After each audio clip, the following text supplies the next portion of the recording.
Hi, this is Shirhati sir. Welcome to all my YouTube channel.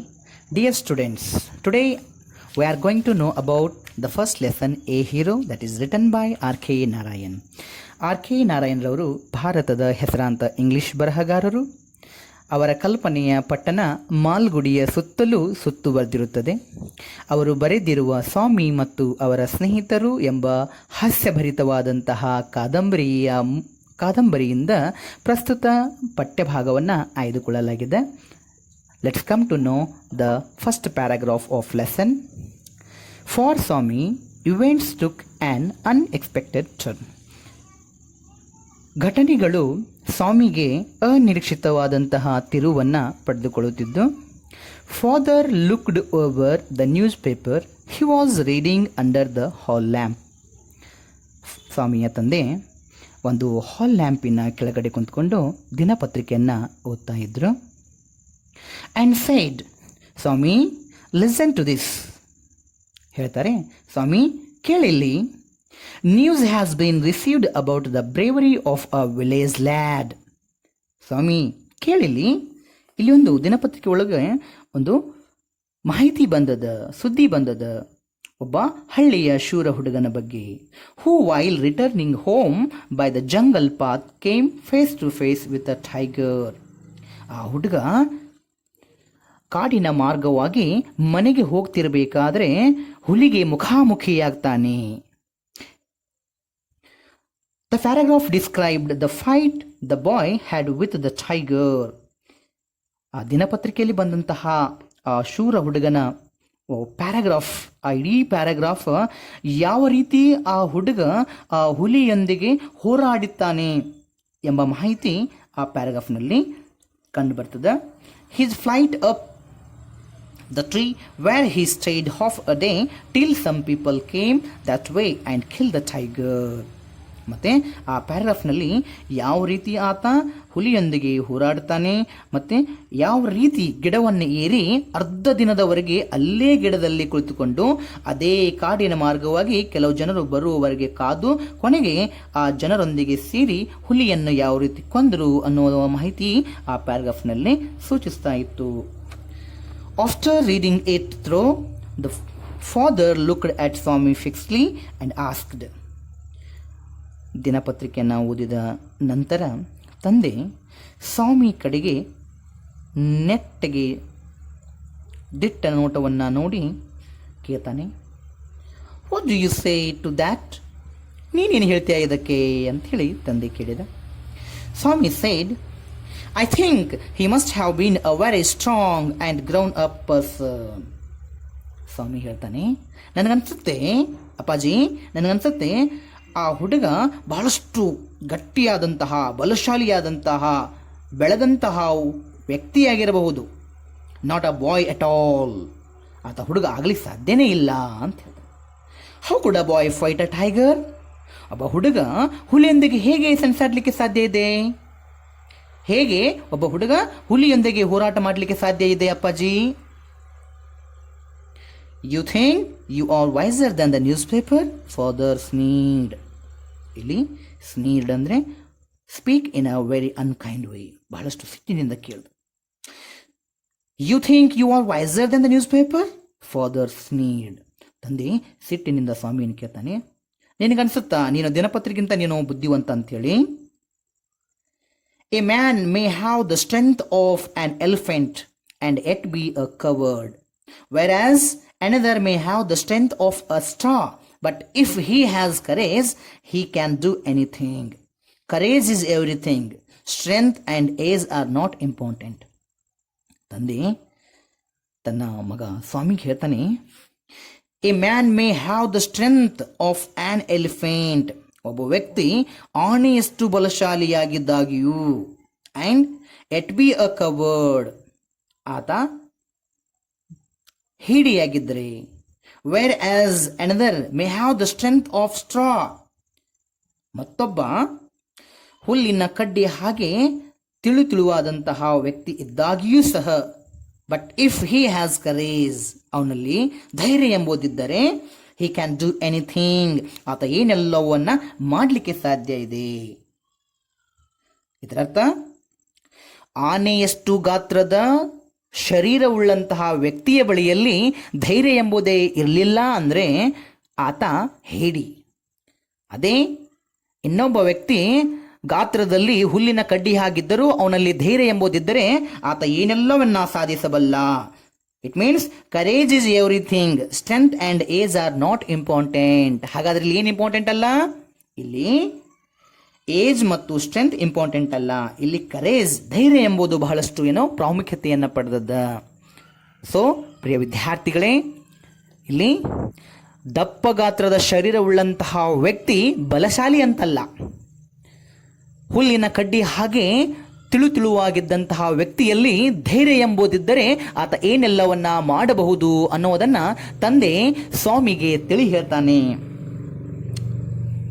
ಮುಂದೆ ನೋಡ್ರಿ, Swami disputed the theory. How can it be father?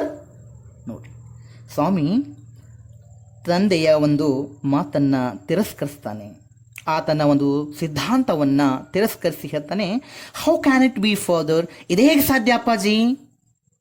Suppose I have all the courage, what could I do if a tiger should attack me? ಅಪ್ಪಾಜಿ, ಒಂದು ವೇಳೆ suppose I have all the courage, ಒಂದು ವೇಳೆ ನನ್ನ ಬಳಿಯಲ್ಲಿ ಬಹಳಷ್ಟು ಧೈರ್ಯವಿದೆ, what could I do if a tiger should attack me? ಒಂದು ವೇಳೆ ಹುಲಿ ನನ್ನ ಮೇಲೆ ಚಂಗನೆ ಹಾರಿ ಬಂದಾಗ, ಅದು ನನ್ನ ಮೇಲೆ ಆಕ್ರಮಣ ಮಾಡಿದಾಗ ನನ್ನ ಬಳಿ ಎಷ್ಟೊಂದು ಧೈರ್ಯ ಇದ್ರೂ ನಾನು ಏನು ಮಾಡ್ಲಿಕ್ಕೆ ಸಾಧ್ಯ ಇದೆ ಅಪ್ಪಾಜಿ, ಹೇಳಿ ನೋಡೋಣ ಅಂಥೇಳಿ ಸ್ವಾಮಿ ತಂದೆಯನ್ನು ಕೇಳ್ತಾನೆ. Leave alone strength, can you prove you have courage? ನೋಡಿ, ಸ್ವಾಮಿಯ ಮಾತಿಗೆ ಪ್ರತ್ಯುತ್ತರವಾಗಿ ಸ್ವಾಮಿಯ ತಂದೆ ಕೇಳ್ತಾನೆ, ಲೀವ್ ಅಲೋನ್ ಸ್ಟ್ರೆಂತ್, ಈ ಶಕ್ತಿ ಅನ್ನೋದನ್ನು ಬಿಡು. Can you prove you have courage? ನಿನ್ನಲ್ಲಿ ಧೈರ್ಯ ಇದೆ ಎಂಬುದನ್ನು ನೀನು ನನಗೆ ಸಾಬೀತು ಮಾಡ್ತೀಯಾ ಅಂಥೇಳಿ ಸ್ವಾಮಿಯ ತಂದೆ ಸ್ವಾಮಿಯನ್ನ ಕೇಳ್ತಾನೆ. Let me see if you can sleep alone tonight in my office room. ನಾನು ನೋಡ್ಬೇಕಾಗ್ಯದ, ನಾನು ನೋಡ್ಲಿಕ್ಕೆ ಬಿಡು.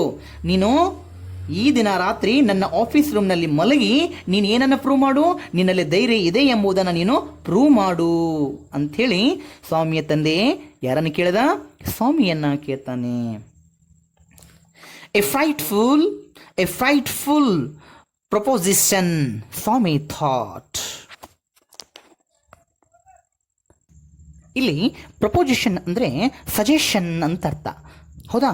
ಇವಾಗ ತಂದೆ ನೀಡಿದಂತಹ ಒಂದು ಸೂಚನೆ, ಸಲಹೆಯನ್ನು ಆತ ವಿಚಾರಿಸ್ತಾನೆ.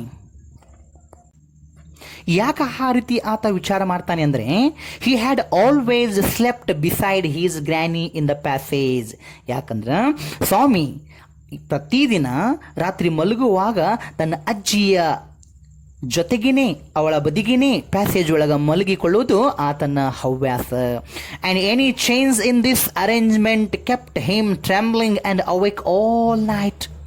ಒಂದು ವೇಳೆ ಈ ಒಂದು ಅರೇಂಜ್ಮೆಂಟ್ ಒಳಗೆ ಏನಾದರೂ ಒಂದು ಚೂರು ಬದಲಾವಣೆ ಆದರೂ ಕೂಡ ಸ್ವಾಮಿ ಆ ಇಡೀ ರಾತ್ರಿ ನಡುಗುತ್ತಾ ಭಯದಲ್ಲಿ ಇಡೀ ರಾತ್ರಿ ತನ್ನ ಕಣ್ಣುಗಳನ್ನು ತೆರೆದೇ ಆತ ಏನು ಮಾಡಬೇಕಾಗಿತ್ತು? ರಾತ್ರಿಯನ್ನು ಕಳಿಬೇಕಾಗ್ತಿತ್ತು. ಆತ ಜಾಗೃತನಾಗಿಯೇ ಆ ಇಡೀ ರಾತ್ರಿಯನ್ನು ತಳ್ಳಬೇಕಾಗ್ತಿತ್ತು.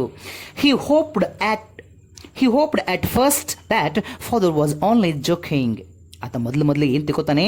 ತಂದೆ ತಮಾಷೆ ಮಾಡ್ತಿದ್ದಾರೆ, ಅಪ್ಪಾಜಿ ತಮಾಷೆ ಮಾಡ್ತಿದ್ದಾರೆ ಅಂತ ಅನ್ಕೋತಾನೆ. ಹಿ ಮಂಬಲ್ಡ್ ವೀಕ್ಲಿ, ಯಸ್ ಹೇಳ್ತಾನೆ. ಮಂಬಲ್ಡ್ ಅಂದರೆ ಗೊನಗುವುದು. ಆತ ತಂದೆ ಕೇಳಿದ ಒಂದು ಪ್ರಶ್ನೆಗೆ ಉತ್ತರವಾಗಿ ಎಸ್ ಆಯಿತು ನಾನು ಮಲಗ್ತೀನಿ ಅನ್ನೋದನ್ನು ಎಸ್ ಅನ್ನುವ ಒಂದು ಗೊನಗುವ ಮೂಲಕ ಹೇಳ್ತಾನೆ. And try to change the subject. ಈ ರೀತಿ ಗೊನಗಿ ಕೊನೆಗೆ ಏನು ಮಾಡ್ತಾನೆ? ಈ ವಿಷಯವನ್ನೇ ವಿಷಯಾಂತರ ಮಾಡಬೇಕು ಅಂಥೇಳಿ ಬೇರೆ ವಿಷಯನ ತಗೋತಾನೆ. He said very loudly and with a great deal of enthusiasm. ಆತ ಏನು ಮಾಡ್ತಾನೆ? ಬಹಳಷ್ಟು ಉತ್ಸಾಹ ಭರಿತವಾಗಿ ಏನು ಮಾಡ್ತಾನಪ್ಪ ಅಂದ್ರೆ ಜೋರಾಗಿ ಗಟ್ಟಿಯಾಗಿ ತಂದೆಯ ಮುಂದೆ ಹೇಳ್ತಾನೆ, we are going to admit young elders in our cricket club hereafter. ಅಪ್ಪಾಜಿ, ಇನ್ನು ಮುಂದೆ ನಾವು ನಮ್ಮ ಕ್ರಿಕೆಟ್ ಕ್ಲಬ್ನಲ್ಲಿ ಹಿರಿಯರಿಗೂ ಕೂಡ ವಯಸ್ಕರಿಗೂ ಕೂಡ ನಾವು ಅವಕಾಶವನ್ನು ನೀಡ್ತಾ ಇದ್ದೀವಿ. We are buying brand new bats and balls ನಾವು ಹೊಸ ಹೊಸ ಬ್ರ್ಯಾಂಡ್ ಬ್ಯಾಟ್ಸ್ಗಳನ್ನು ಬಾಲ್ಸ್ಗಳನ್ನು ಖರೀದಿ ಮಾಡ್ತಾ ಇದ್ದೀವಿ ಅಪ್ಪಾಜಿ. Our captain has asked me to tell you. ಅಪ್ಪಾಜಿ, ನಮ್ಮ ಕ್ಯಾಪ್ಟನ್ ನಿಮಗೆ ಈ ವಿಷಯವನ್ನು ಹೇಳು ಅಂತ ಹೇಳಿದ. ಇನ್ನು 4ನೇ ಪ್ಯಾರಾಗ್ರಾಫ್.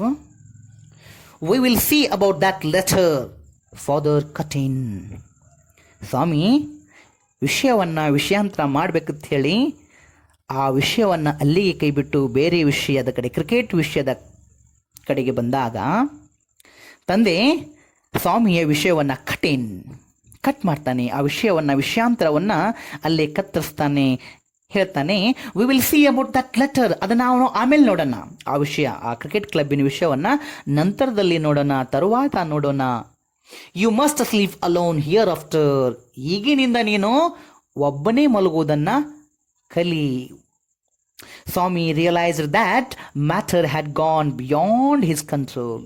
ಸ್ವಾಮಿಗೆ ಅರ್ಥ ಆಗುತ್ತದ, ಆತ ಅರ್ಥ ಮಾಡ್ಕೋತಾನೆ, ಈಗ ವಿಷಯ ನನ್ನ ನಿಯಂತ್ರಣವನ್ನು ಮೀರಿ ಹೋಗ್ಯದ, ಕೈತಪ್ಪಿ ಹೋಗ್ಯದ. From a challenge it had become a command. ಈ ಚಾಲೆಂಜ್ ಹೋಗಿ ಇವಾಗ ಏನಾಗಿದೆಪ್ಪ ಅಂತಂದರೆ ತಂದೆಯ ಕಮಾಂಡ್ ಆಗಿಬಿಟ್ಟದ. He knew his father's tenacity at such moments. Tenacity ಅಂದರೆ ಡಿಟರ್ಮಿನೇಷನ್, ದೃಢ ನಿರ್ಧಾರ. ಸ್ವಾಮಿಗೆ ಗೊತ್ತಿತ್ತು, ತಂದೆ ಒಂದು ಸಲ ಯಾವುದಾದ್ರೂ ಒಂದು ನಿರ್ಧಾರ ತಗೊಂಡ್ರೆ ಆ ನಿರ್ಧಾರಕ್ಕೆ ಅವರು ಕಟ್ಟು ಬೀಳ್ತಾರೆ ಅನ್ನುವ ವಿಷಯ ಅವನಿಗೆ ಗೊತ್ತಿತ್ತು. In the 5th paragraph. From the 1st of next month I will sleep alone father. Swami ತಂದೆಗೆ ಹೇಳ್ತಾನೆ, ಅಪ್ಪಾಜಿ, ಮುಂದಿನ ತಿಂಗಳ ಮೊದಲನೇ ದಿನದಿಂದ ನಾನು ಏಕಾಂಗಿಯಾಗಿ ಮಲಗ್ತೀನಿ ಅಪ್ಪಾಜಿ ಅಂತ ಹೇಳ್ತಾನೆ. No, you must do it now. ತಂದೆ ಹೇಳ್ತಾನೆ, ನೋ, ಇಲ್ಲ, ನೀನು ಇದನ್ನು ಈಗಿನಿಂದಲೇ ನೀನು ಮಾಡಬೇಕು. It is disgraceful sleeping beside granny or mother like a baby. ಇದು ಬಹಳಷ್ಟು ನಾಚಿಗೇಡಿತನ. ನೀನು ನಿಮ್ಮ ಅಜ್ಜಿಯ ಮಗ್ಗಲಕ್ಕ ಅಥವಾ ನಿಮ್ಮ ತಾಯಿಯ ಮಗ್ಗಲಕ್ಕ ಮಲಗುವುದು ಇದು ಬಹಳಷ್ಟು ಏನಪ್ಪ ಅಂತಂದರೆ ನಾಚಿಗೇಡಿತನ ಅಂಥೇಳಿ ತಂದೆ ಸ್ವಾಮಿಗೆ ಬೈತಾನೆ. You are in the second form ಅಂದರೆ ಈ ಬ್ರಿಟಿಷ್ ಕಾಲದಲ್ಲಿ 7ನೇ ತರಗತಿ ವಿದ್ಯಾರ್ಥಿಗಳಿಗೆ ಸೆಕೆಂಡ್ ಫಾರ್ಮ್ ಅಂತ ಕರಿತಿದ್ರು. 7th standard during British time. Okay, so ಇಲ್ಲಿ you are in the second form and I don't like the way you are being brought up, he said and looked at his wife. ನೋಡ್ರಿ, ಸ್ವಾಮಿ ಹೇಳ್ತಾನೆ, ಸ್ವಾಮಿಯ ತಾಯಿಯನ್ನು ನೋಡ್ತಾ, ಅವಳ ಕಡೆಯೇ ದಿಟ್ಟಿಸಿ ನೋಡ್ತಾ ಹೇಳ್ತಾನೆ, ನೀನು 7ನೇ ತರಗತಿ ಹುಡುಗ, ನೀನು ಈ ರೀತಿ ಬೆಳೀತಾ ಇರೋದು ನನ್ನ ಚೂರು ಇಷ್ಟ ಇಲ್ಲ, ನನ್ನ ಚೂರು ಹಿಡಿಸ್ತಾ ಇಲ್ಲ ಅಂಥೇಳಿ ಸ್ವಾಮಿಯನ್ನು ಬೈತಾ ಯಾರನ್ನು ನೋಡ್ತಾನೆ? ಸ್ವಾಮಿಯ ತಂದೆ ಸ್ವಾಮಿಯ ತಾಯಿಯನ್ನು ನೋಡ್ತಾನೆ. Who was rocking the cradle. ಅವಳು ತೊಟ್ಟಿಲನ್ನು ತೂಗುತ್ತಾ ನಿಂತಿದ್ಲು. Okay, thank you. The lesson will be continued in the next session.